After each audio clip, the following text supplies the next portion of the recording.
Anime ఈ ప్రపంచంలోనే anime అనేది ఎందుకింత ఫేమస్ గా ఉంది. Hello and welcome to facts for you one. Anime ఈ ప్రపంచంలోనే most popular and entertainment source. And anime గురించి ఎప్పుడు డిస్కషన్ వచ్చినా కానీ మీకు మీ ఫ్రెండ్ కి పక్కా గొడవ అవుతుంది. ఎందుకంటే తను ఎప్పుడూ అంటూ ఉంటాడు, నువ్వు బొమ్మలు చూస్తున్నావని వెకిరిస్తూ ఉంటాడు. నిజానికి మీరు కనుక యానిమీ అనేది చూడడం స్టార్ట్ చేస్తే మీరే మీ క్యారెక్టర్ ని చేంజ్ చేసుకుంటారు. అలా ఉంటుంది దీనిలోని ఎమోషన్స్ అండ్ ఎలివేషన్స్ అనేవి. అందుకనే యానిమీ అనేది ఈ వరల్డ్ లోని ఎంత ఫేమస్ గా ఉంది. అయితే anime the Japanese movies present లో ఈ ట్రెండ్ లో ఉన్న యానిమీస్ అయితే Naruto, one piece, attack and titan, demon slayer వంటివి మోస్ట్ పాపులర్ గా రన్ అవుతూ ఉన్నాయి. కానీ యానిమీ యొక్క చరిత్ర అనేది 1920s లోనే స్టార్ట్ అయింది. అయితే దాని యొక్క గ్రోత్ అనేది అప్పట్లో చాలా మంచిగా ఉండేది కాదు. అండ్ నెక్స్ట్ అనేది సెకండ్ వరల్డ్ వార్ తర్వాత 1960s లో యానిమీ యొక్క పవర్ అనేది ఇంక్రీజ్ అయింది. అప్పటి నుంచి ఇప్పటి వరకు కూడా యానిమీకి ఉన్న పవర్ అనేది ఇంక్రీజ్ అవుతూనే ఉన్నది.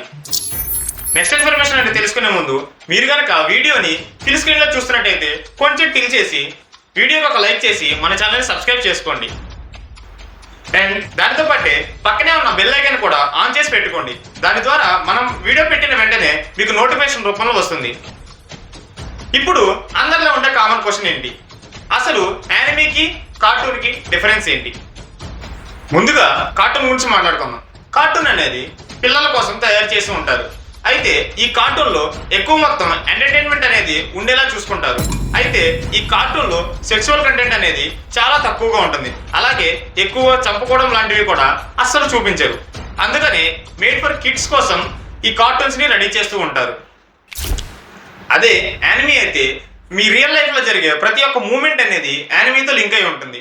అందువలనే యానిమీ కోసం వాడే గ్రాఫిక్స్ అనేది చాలా హై లెవెల్లో ఉంటుంది.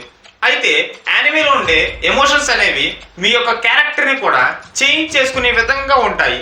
అలాగే ఎక్కువ శాతం ఈ యానిమీస్ అనేవి అండర్ 18+ ఏజ్ వాళ్ళనే టార్గెట్ చేస్తూ ఉంటారు. అందుకోసమే ఎక్కువ శాతం what is the true friendship and what is the true love అనేది ఈ వీడియోస్లో చేస్తూ ఉంటారు. అండ్ ఈ యానిమీలో ఉండే స్పెషల్ థింగ్స్ ఏంటి అంటే ఇందులో ఉన్న ఫైటింగ్స్. హీరో ఎంత పవర్ఫుల్ గా ఉంటాడు, విలన్ కూడా అంతే పవర్ఫుల్ గా ఉండేలా చూస్తారు. అండ్ ఈ విలన్స్ అనేవి అలా విలన్స్ గా మారడానికి కారణం ఏంటి, దాని అనుకున్న స్టోరీ ఏంటి అనేది కూడా చాలా పర్ఫెక్ట్ గా ఎక్స్ప్లెయిన్ చేస్తూ ఉంటారు. అండ్ ఈ యానిమీ గురించి మీకు పర్ఫెక్ట్ గా తెలవాలి అంటే మీరు కూడా యానిమీ చూడడం స్టార్ట్ చేయండి. యానిమీని చూడాలనుకున్న వాళ్ళు కామెంట్ సెక్షన్ లో యానిమీని కామెంట్ చేయండి. అలాగే యానిమీని ఆల్రెడీ చూస్తున్న వాళ్ళు మీ యొక్క ఎక్స్పీరియన్స్ ని కామెంట్ సెక్షన్ లో తెలియజేయండి. కొత్త వాళ్ళకి ఏ యానిమీ సజెస్ట్ చేయాలో తెలుసుకోండి. నా సజెషన్ అయితే నరుటో. ఇది కొత్త వాళ్ళకైతే చాలా పర్ఫెక్ట్ గా సూట్ అవుతుంది. అండ్ వెళ్ళిపోయే ముందు ఒక చిన్న రిక్వెస్ట్, మీలో ఎంతమంది యానిమీ లవర్స్ ఉన్నారు వీడియోకి ఒక లైక్ చేసి మన కామెంట్ సెక్షన్ లో యానిమీని కామెంట్ చేయండి. అలాగే వీడియోకి ఒక లైక్ చేసి మరి